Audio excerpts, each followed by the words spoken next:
Hello বন্ধুরা, আশা করি আপনারা সকলে ভালো আছেন এবং সুস্থ আছেন। তো অনেকদিন বাদে একটি ভিডিও আপনার সামনে নিয়ে আসছি। তার আগে আমি কিছু ভিডিও এনেছিলাম যে কিভাবে আপনারা ভারতের নাগরিকত্ব পাবেন। তারপরে অনেক ভিডিও আমার চ্যানেলে আছে, যারা এগুলো দেখেনি তারা অবশ্যই দেখে নিতে পারেন। তো ট্যুরিস্ট ভিসা চালু হয়ে গেছে দর্শক বন্ধুরা। এই বাংলাদেশি পাসপোর্টে আপনারা এবার ইন্ডিয়ান ট্যুরিস্ট ভিসা পেতে পারবেন, এটাই হচ্ছে বর্তমানে সুখবর।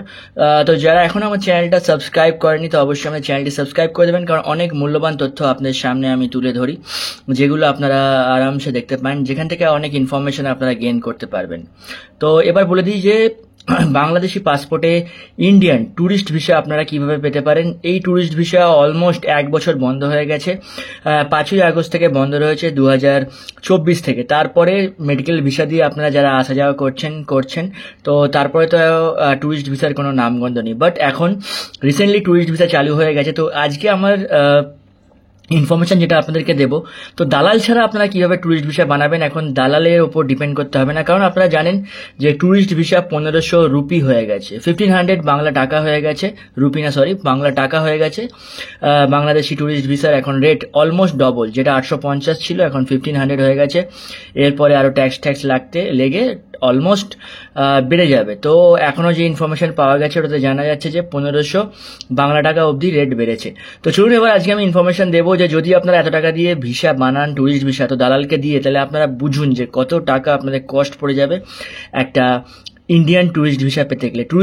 মেডিকেল ভিসা অনেকে বানিয়েছেন, আমি জানি দালালকে দিয়ে অনেকে মেডিকেল ভিসা বানিয়েছেন, স্লট পেয়েছেন আপনারা 10,000, 20,000, 25,000 আপনার স্লট নিয়েছেন, এবং কনফার্ম আপনারা মেডিকেল ভিসা নিয়েছেন 50,000, 60,000, 80,000, এবং ডাবল এন্ট্রি ভিসাও আপনারা দালাল দিয়ে নিয়েছেন 1.5 লাখ, 2 লাখ, 2.5 লাখ টাকাতে। এইসব ইনফরমেশন আমার কাছে আছে।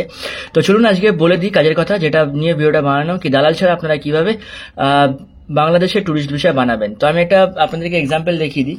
তো এটা দেখতে পাচ্ছেন যে ইনফরমেশনটা দেখুন, এটা হচ্ছে এই দেখুন Republic of India tourist visa, যেটা আপনারা পেয়েছিলেন অনেক আগে। তো এই দেখুন এটা হচ্ছে ইনফরমেশন, এই দেখুন ট্যুরিস্ট ভিসা এই জুলাই 2024, এটাই যারা পেয়েছিলেন এটাই লাস্ট। তো এখন বাংলাদেশ পাসপোর্টে আপনারা কিভাবে ট্যুরিস্ট ভিসা পেতে পারেন তার কিছু ইনফরমেশন আমি আপনার সামনে তুলে ধরছি। তো আমি কিছু জিনিসগুলো লিখে রেখেছি, এগুলো আপনারা ফলো করলে অবশ্যই আপনারা পেয়ে যাবেন যে কিভাবে আপনারা ইন্ডিয়ান ভিসা পেতে পারেন। দেখুন ফার্স্ট হচ্ছে যেটা আপনাদের পাসপোর্ট আপনাদের অবশ্যই লাগবে, যেটা মিনিমাম ভ্যালিড হতে হবে 6 মাস। তো বস এখন ট্যুরিস্ট ভিসা পেতে গেলে যা ইনফরমেশন আছে, মিনিমাম 2 মাস আপনার টাইম লাগছে ট্যুরিস্ট ভিসা আপনাদের হাতে পেতে অ্যাপ্লাই করার পর। তো 6 মাসের থেকে বেশি টাইম থাকতে হবে অবশ্যই। যেমন ধরুন 8 মাস বাকি থাকা টাইমে আপনি অ্যাপ্লাই করুন, তো ভিসা পেতে পেতে দেখবেন তখন 6 মাস ভ্যালিড রয়েছে। তো যদি আপনার 6 মাস ভ্যালিডিটি অ্যাপ্লাই করেন, ভিসা পেতে পেতে আপনার 4 মাস হয়ে গেল, তাহলে আপনার ভিসাটা পাবেন না, কিংবা বর্ডার ক্রস করতে দেবেন না, এতে আপনার পয়সা নষ্ট। ঠিক আছে, তো পাসপোর্টে মিনিমাম 6 মাস ভ্যালিডিটি থাকতে হবে। নেক্সট হচ্ছে এনআইডি ফটোকপি, এগুলো সব ফটোকপি দিয়ে আপনি অ্যাপ্লাই করবেন। তো পরের ইনফরমেশনে বলে দিচ্ছি কীভাবে কী করবেন। ডকুমেন্টগুলো আগে জেনে নিন। ডকুমেন্টেশন হচ্ছে আপনার ফার্স্ট গেল পাসপোর্ট, তারপর নেক্সট হচ্ছে এনআইডি ফটোকপি লাগবে, যেটা আপনাদের বাংলাদেশের এনআইডি আছে ওই এনআইডি ফটোকপি লাগবে। তারপর 2x2 ইঞ্চি কালার ফটো লাগবে, 2x2 ইঞ্চি 2টা কালার ফটো লাগবে। সাইজও এখানে বলে দিলাম, কালার ফটো, ব্যাকগ্রাউন্ড হোয়াইট থাকতে হবে। নেক্সট হচ্ছে ইলেকট্রিক বিলটা কি করার জন্য লাগছে, আপনি কারেন্ট যে বাসস্থানে আছেন, ধরুন আপনার বাড়ি নোয়াখালীতে আছে, আপনার বাড়ি সাভারে আছে, আপনার বাড়ি যেখানেই থাকুন না কেন, বাংলাদেশের যে প্রান্তে থাকুন না কেন, হয়তো আপনি বর্তমানে ঢাকা এসে থাকছেন, তো যদি ঢাকা এসে থাকেন কিংবা আপনার বাসস্থান ছাড়া অন্য কোথাও থাকেন, সেই জন্য ইলেকট্রিক বিলটা অবশ্যই লাগবে। আপনি নিজের বাসায় থাকুন কিংবা রেন্টেড বাসায় থাকুন, তো ইলেকট্রিক বিলটা অবশ্যই লাগবে। নেক্সট হচ্ছে যদি আপনি জব করেন, এবার আপনার ইনকাম সোর্সটা আপনাকে বলতে হবে। ইনকাম সোর্সের জন্য হয় আপনি জব করেন, নয় আপনি বিজনেস করেন, তো ওর প্রুফটা আপনাকে দিতে হবে। যদি আপনি চাকরি করেন তাহলে আপনার কোম্পানি থেকে এনওসি দিতে হবে, আর যদি আপনি বিজনেস করেন তাহলে আপনার আপডেটেড ট্রেড লাইসেন্স দিতে হবে। 2025 জুলাই মাসে আপনার ট্রেড লাইসেন্স আপডেট করা যায়, তো ওইটা আপনাকে দিতে হবে। নেক্সট হচ্ছে যদি আপনি চাষবাস করেন তাহলে অবশ্যই আপনাকে জমির পর্চা দিতে হবে। দেখুন এখানে লেখা রয়েছে জমির পর্চা, আমি সব লিখে দিচ্ছি যাদের ক্লিয়ার না, আপনারা স্ক্রিনশটও নিয়ে নিতে পারেন।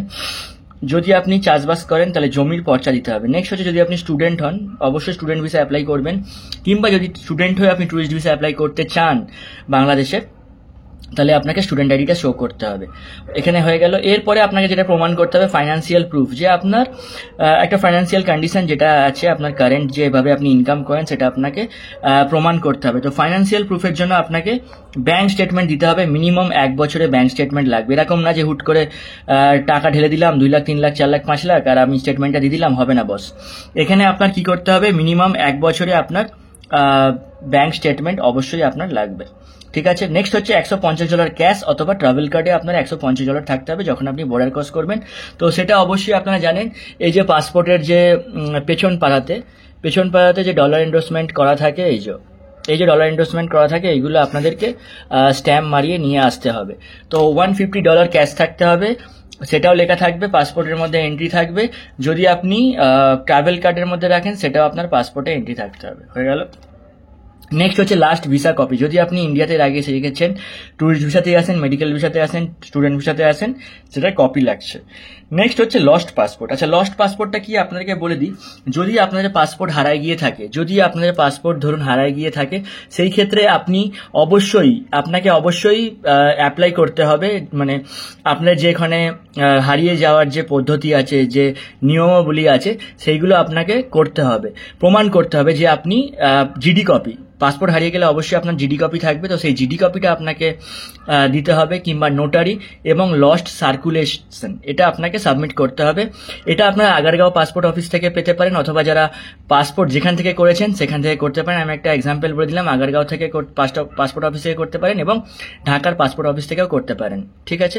3টে জিনিস লাগবে, জিডি কপি লাগবে, নোটারি লাগবে, লস্ট সার্কুলেশন লাগবে। এগুলো সব আপনি পাসপোর্ট অফিস থেকে পেয়ে যাবেন যদি আপনি অ্যাপ্লাই করে থাকেন। ওকে, নেক্সট আমরা চলে যাচ্ছি, এখানে আমি লিখে দিচ্ছি GD copy, notary copy, circulation, এগুলো সব লেখা আছে, আপনারা এখান থেকে স্ক্রিনশট নিয়ে নিতে পারেন। নেক্সট হচ্ছে পাসপোর্ট এনি স্টেটমেন্ট চেঞ্জ। পাসপোর্টে যদি আপনাদের কোনো স্টেটমেন্ট চেঞ্জ হয়ে থাকে, যদি আপনাদের মায়ের নাম চেঞ্জ হয়ে থাকে, যদি আপনার নিজের নাম চেঞ্জ হয়ে থাকে, তো সেই ক্ষেত্রে বাবার নাম চেঞ্জ হয়ে থাকে, সেই জন্য কিন্তু আপনাকে এপিটোপিট দিতে হবে। ঠিক আছে, এপিটোপিট অবশ্যই দিতে হবে। এপিটোপিট না দিলে, ধরুন আপনার এনআইডির সাথে আপনার নাম মিলছে না, এনআইডির সাথে আপনার বাবার নাম মিলছে না, এনআইডির সাথে আপনার মায়ের নাম মিলছে না, আপনি কিন্তু ভিসা পাবেন না। এই কথাগুলো, এই ইনফরমেশনগুলো সবসময় মাথায় রাখবেন।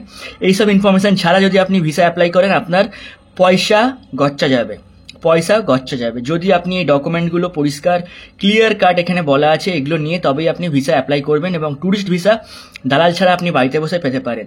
তো কিভাবে পাবেন, আমি নেক্সট ভিডিওটা আনছি, কিভাবে আপনারা অ্যাপ্লাই করবেন। তো এই ডকুমেন্টগুলো আপনারা রেডি করুন। যদি কারোর কোনো কোয়ারিজ থাকে তো অবশ্যই আমাকে কমেন্টের মাধ্যমে জানান। তো সব ইনফরমেশন আমি কমেন্টের আনসার দিই। তো যদি কোনো রিকোয়ারমেন্ট থাকে তার উপর আমি ভিডিও বানিয়ে থাকবো। তো আশা করি এতদূর ইনফরমেশনটা আপনার ভালো লেগেছে। তো এতদূর ভিডিওটা দেখার জন্য অবশ্যই আপনাকে ধন্যবাদ। যদি এখন চ্যানেলটা সাবস্ক্রাইব না করে থাকেন তাহলে অবশ্যই সাবস্ক্রাইব করবেন, কারণ এখন ইন্ডিয়ান ট্যুরিস্ট ভিসার উপরে অনেক ভিডিও আপনাদের সামনে আসছে। ঠিক আছে, সিসি এর ওপরে অনেক ভিডিওস আসবে।